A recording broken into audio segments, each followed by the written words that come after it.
وانا بقى مدون حساباته، يعني دايما ماسك حتى الدفتر والنوته لو في حسابات انا اقعد واحط له الفلوس في محفظه كده يعني انا كنت معاه على طول. فاكر ايه اصعب حاجه مريت بيها في حياتك في مرحله التشكيل، يعني مرحله الشباب او الطفوله؟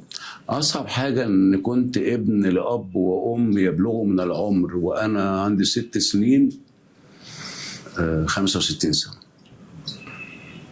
انا اصغر واحد في اخواتي، والدي ووالدتي كانوا كبار في السن، فكنت دايما عندي رعب ان هم يسيبوني ويمشوا، وهم دايما كانوا، يعني امي بالذات كانت بتؤكد على ده، كل شويه تقول ابن الكبر يتيم، كان دايما تخوفني من انهم هيمشوا.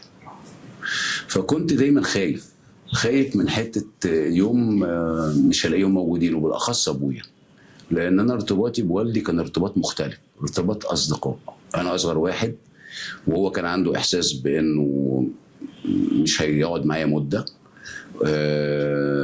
فكان دايما واخدني معاه في كل حته، ويمكن ده اللي ربى فيا حته ان انا اعرف اتكلم مع الناس ويبقى ليا راي.